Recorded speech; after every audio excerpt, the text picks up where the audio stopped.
जय हिंद राष्ट्र नेता जय जी। हिंद, जय हिंद। नेता जी, बांग्लादेश में हो रहे संहार को आप किस रूप में देखते हैं? देखिए, बांग्लादेश में जो हिंदुओं का नरसंहार हो रहा है, ये कोई नई बात नहीं। जो ये जिहादी हैं, उनके धर्म ग्रंथों से ही इनको शिक्षा मिलती है। जो काफिर है, काफिर मतलब जो मुसलमान नहीं है, उसको जबरन इस्लाम में दीक्षित करो, उसका धर्मांतरण कराओ। यदि वो नहीं करता है, उसकी हत्या कर दो, उसके घर को आग लगा दो, उनके घर की बहू बेटियों को अपने घर में लाकर रख लो, उसकी संपत्ति लूट लो। और यदि ऐसा कोई जिहादी करता है तो उसको मरने के बाद जन्नत मिलती है। तो ये जो एक धार्मिक शिक्षा है, जिसके अंदर हिंसा ही हिंसा छिपी है, यही शिक्षा ने बांग्लादेश में हिंदुओं का नरसंहार करवाया। और संपूर्ण विश्व में गैर मुसलमानों का इसी तरीके से नरसंहार हो रहा है। सुनने में आया है कि इसमें राहुल गांधी का भी कहीं हस्तक्षेप है। हाँ, सुनने में जरूर आया है कि वो जब विदेश गए थे तो उन्होंने जो अब वहाँ पर तत्कालीन जिन्होंने सत्ता संभाली है, उनके पुत्र से बात की थी और उसके बाद ही हादसा हुआ है। और इसको मैं इस कड़ी में भी जोड़ सकता हूँ कि अवश्य ऐसी कोई राहुल गांधी की वहाँ बात हुई होगी, ऐसी कोई योजना बनी होगी, क्योंकि बांग्लादेश में तख्ता पलट होते ही और हिंदुओं का नरसंहार आरंभ होते ही कांग्रेस ने बयान दिया कि बांग्लादेश के बाद ये स्थिति अब भारत में भी होने जा रही है। अर्थात कांग्रेस ने षड्यंत्र करके बांग्लादेश में सत्ता तख्ता पलट करवाया, हिंदू की हत्या करवाई, और वो भारत में भी ऐसा ही करवाने का परियोजना रखती है, ऐसा हमें आभास मिल रहा है। क्या ये कांग्रेस के थोड़ा सा मजबूत होने का परिणाम है? बिल्कुल, कांग्रेस की कुछ सीटें बढ़ी, उससे कांग्रेस को लगा कि 24 में न सही 29 तक हम सत्ता में आएंगे, और उसके लिए जितना भी हो सके बांग्लादेश को इशारा करके भारत में भी हिंदू मुस्लिम दंगे करवा दिए जाएंगे। जिन वोटरों ने इस दफा चुनाव में वोट देने नहीं निकले, हिंदू 34-35 करोड़ हिंदू वोट देने नहीं निकला, तो क्या बांग्लादेश में हो रहे अत्याचार का वो भी जिम्मेदार है?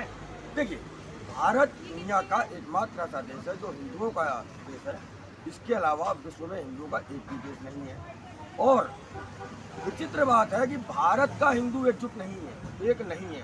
वो जातिवाद में बटा है, और जातिवाद से ज़्यादा राजनीतिक विचारधाराओं में बटा हुआ है। और ये हिंदू समाज का बंटवारा हिंदू समाज को कमज़ोर बनाता है, जिसका पूरे विश्व में संदेश अच्छा संकेत नहीं जाता, और वहाँ पर भी हिंदू पर अत्याचार होने लगता है। उसके लिए जिम्मेदार आपकी हिंदू महासभा नहीं है? नहीं, हिंदू महासभा जिम्मेदार क्यों नहीं? अगर हिंदुओं की जिम्मेदारी आप उठाते हो, कहते हो कि हम सबसे बड़े हिंदू महासभाई हैं और हिंदुओं के रक्षक हैं, संरक्षक हैं, तो क्या आपका कर्तव्य नहीं बनता कि उस हिंदुओं के लिए आप जाके कुछ करें? देखिए, ये एक अंतर्राष्ट्रीय विषय है, और अखिल भारत हिंदू महासभा सत्ता में नहीं है, विपक्ष में भी नहीं है, उसका कोई सांसद विधायक नहीं है। अखिल भारत हिंदू महासभा हिंदुओं को एकजुट करने के अभियान चलाती है, जातिवाद को तोड़ने की बात करती है, प्रांतवाद, भाषावाद, भेद को मिटाने की बात करती है। लेकिन यदि कुछ करना है तो हिंदू महासभा को सत्ता में आना होगा, ताकि उसको अधिकार मिल सके कि वो अंतर्राष्ट्रीय मंचों पर अपनी बात रख सके। आप लोगों के मुंह से सुनते सुनते कान पक गया कि आना होगा, आना होगा, आना होगा। 76 साल आज़ादी के हो गए, कई पीढ़ियां निकल गई, वो कब समय आपका आएगा? देखिए, जब भारतीय जनता पार्टी का जन्म हुआ और भारतीय जनता पार्टी ने हिंदू महासभा के मुद्दों को लेकर आगे चलने का निर्णय लिया, तो हिंदू महासभा ने भाजपा को समर्थन भी किया, उसके साथ गठबंधन बना के चुनाव भी लड़ना आरंभ किया। लेकिन आने बाद के समय में उनके बीच कुछ राजनीतिक मतभेद पैदा हुए, जिस वजह से गठबंधन टूटा और भाजपा अलग दिशा में चल पड़ी, हिंदू महासभा अलग दिशा में चल पड़ी। और हिंदू महासभा अपने सीमित संसाधनों पर हिंदुत्व के लिए जितना कुछ हो सकता है हर संभव प्रयास कर रहे हैं। आप कहते हैं बांग्लादेश को अखंड हिंदुस्तान में मिलाया जाए, उसका दुष्परिणाम आप समझते हैं? जैसे ही आप 1% हिंदू को यहाँ लाएंगे, 99% आतंकवादी मेरे देश में घुस जाएंगे। 2 करोड़ बांग्लादेशी को तो हम झेल नहीं पा रहे हैं, आप कहते हो 14 करोड़ और ले आओ। ये कौन सा औचित्य है आपका? बिना विलय के भी आधा बांग्लादेश घुसपैठियों के रूप में भारत का अन्न खा रहा है, भारत के रोजगारों में कब्जा करके बैठा है, भारत के संसाधनों में कब्जा करके बैठा है। और दूसरी बात, आज़ादी से पहले जब तक विभाजन नहीं हुआ था तब भी हिंदू मुस्लिम इसी देश में रहते थे, तब इस तरीके के दंगे सुनाई नहीं पड़ते थे। कौन सी दुनिया में हिंदू महासभा के लोग रहते हैं इस मुसलमान काल में? नरसंहार जो हुआ कहीं उसकी मिसाल नहीं है। अंग्रेजी राज्य में जो नरसंहार हुआ उसकी कहीं दुनिया में मिसाल नहीं है।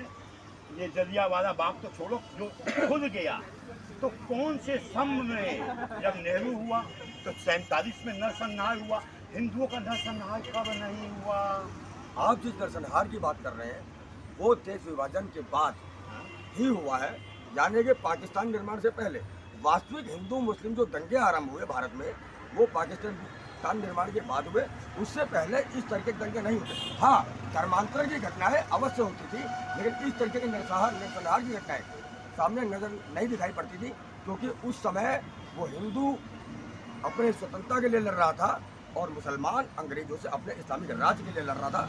दोनों मिल करके भारत को स्वतंत्र कराने के लिए नहीं लड़ रहे थे, और यही विभेदकारी नीति हिंदुओं के पतन का कारण बनी, जो कि मुसलमान हिंदुओं को काफिर मान करके उनके नरसंहार करता है, और उसी की परिणति आज बांग्लादेश में दिखाई दे रही है। रही बात बांग्लादेश की, हाँ, हिंदू महासभा का स्वप्न है कि हम भारत और पाकिस्तान को मिला करके फिर से भारत को अखंड बनाएंगे। सुन लीजिए, फिर से भारत को अखंड बनाएंगे, और इसके साथ साथ घर वापसी अभियान, यानी कि आप विचार कीजिए कि अरब की धरती पर बैठे जहां इस्लाम का जन्म हुआ वो पाकिस्तान, बांग्लादेश और अफगानिस्तान के मुसलमानों को मुसलमान नहीं मानता। अरे वो नहीं मान, सुनिए, लेकिन जो भारत का हिंदू इन तीनों देशों के मुसलमानों के पूर्वजों को हिंदू मानते हुए उन्हें इनको गले लगाने के लिए, इनको हिंदू धर्म में घर वापसी कराने के लिए तैयार है, उसको आप लोग ध्यान नहीं देते हो। हाँ, एक नीति अखंड भारत में जरूर बनेगी। जो देश के कानून से चलेगा वो भारत में रहेगा, शरिया का कानून नहीं चलेगा, और जो शरिया के तहत चलेगा उसके लिए देश के बाहर का रास्ता दिखा दिया जाएगा। 70 साल से